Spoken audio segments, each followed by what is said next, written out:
정부가 내놓은 2019 세법 개정안 가운데 내년부터 적용될 중요한 개정 사항을 살펴보겠습니다. 이번 임시국회에서 다뤄질 예정인데 주목할 필요가 있습니다. 우선 경제 활력 회복 및 혁신 성장 지원을 위한 개정 사항으로서 주식 투자자의 거래 비용을 경감시키기 위해 증권거래세가 인하됩니다. 현행 세법에서는 비상장 주식과 상장 주식의 장외 거래분에 대해 증권거래세를 매매 금액의 0.5%를 부과했으나 2020년 4월 1일 이후 거래분부터는 매매 금액의 0.45%로 인하됩니다. 그리고 사업을 위한 세대 간 자금 이전 및 창업 활성화를 지원하기 위해 창업자금 증여세 특례 규정이 완화됩니다. 현재 60세 이상 부모로부터 증여받은 창업자금에 대해 30억 원을 한도로 일괄공제 5억 원이 적용되고 증여세율 10%만 적용됩니다. 개정안에는 해당 공제와 세율은 변동이 없고 제조업 등 31개 업종에 한해 적용이 가능했지만 번역 및 통역 서비스업, 경영 컨설팅업, 콜센터 및 텔레마케터 서비스업 등 세세 분류 기준 97개의 업종이 추가되었습니다. 또 증여받은 자금 사용 요건 또한 수증 이후 1년 이내 창업에서 2년 이내 창업으로, 수증 이후 3년 이내 창업 자금 사용에서 4년 이내 창업 자금 사용으로 요건이 완화되었습니다. 이는 2020년 1월 1일 이후 증여받는 분부터 적용됩니다. 일자리 지원을 위한 개정 사항으로서 서비스 산업 종사자의 취업세제 지원을 확대하기 위해 중소기업 취업자 소득세 감면 규정이 완화됩니다.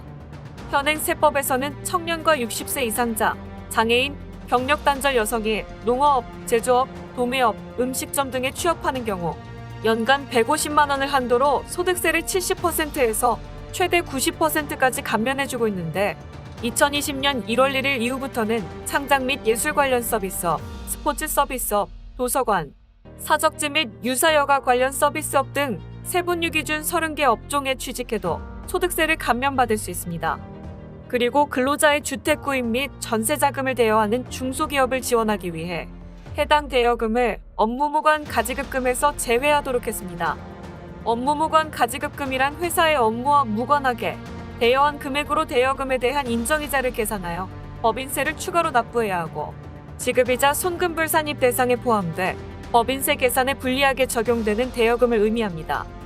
그동안 세법에서는 직원에게 빌려주는 주택 매입자금 또는 전세자금도 업무무관 가지급금으로 보아 중소기업에게 불리하게 적용됐으나 2020년 1월 1일 이후부터는 해당 대여금을 업무무관 가지급금에서 제외합니다. 현재 임원퇴직금에 대한 세법상 한도는 퇴직 전 3년간 평균급여의 10% 곱하기 근속연수 곱하기 세배수로 되어 있으며 이를 초과하는 퇴직금은 근로소득으로 보아 과세합니다. 과도한 퇴직소득 지급을 지양하기 위해 지급배수를 3배수에서 2배수로 하향 조정했으며 2020년 1월 1일 이후 지급되는 퇴직소득분부터 적용됩니다.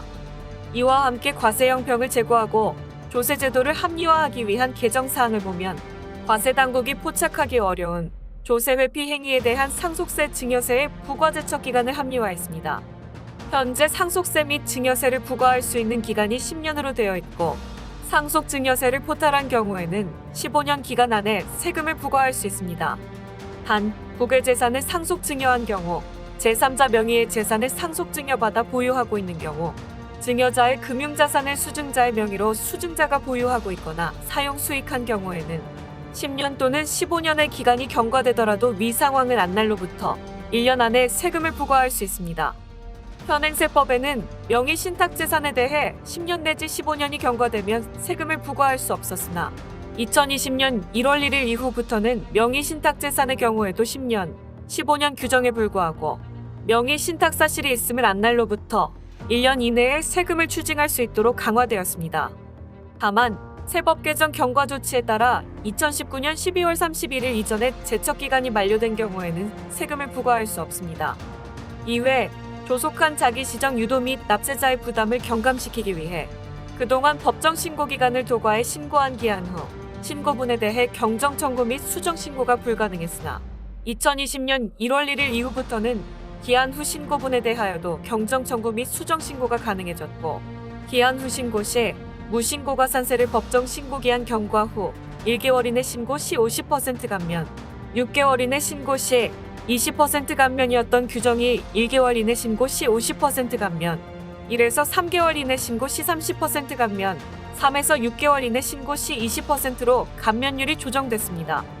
법정 신고기한 내 신고한 정기신고분에 대한 수정신고 시 가산세 또한 감면율이 조정됐는데 다음과 같습니다.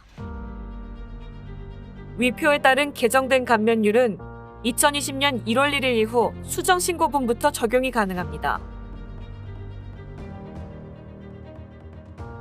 마지막으로 법인 대표자 및 임원의 관심이 매우 큰 퇴직금 지급 규정의 개정입니다. 현재 임원 퇴직금에 대한 세법상 한도는 퇴직 전 3년간 평균급여의 10% 곱하기 근속연수 곱하기 3배수로 되어 있으며 이를 초과하는 퇴직금은 근로소득으로 보아 과세합니다.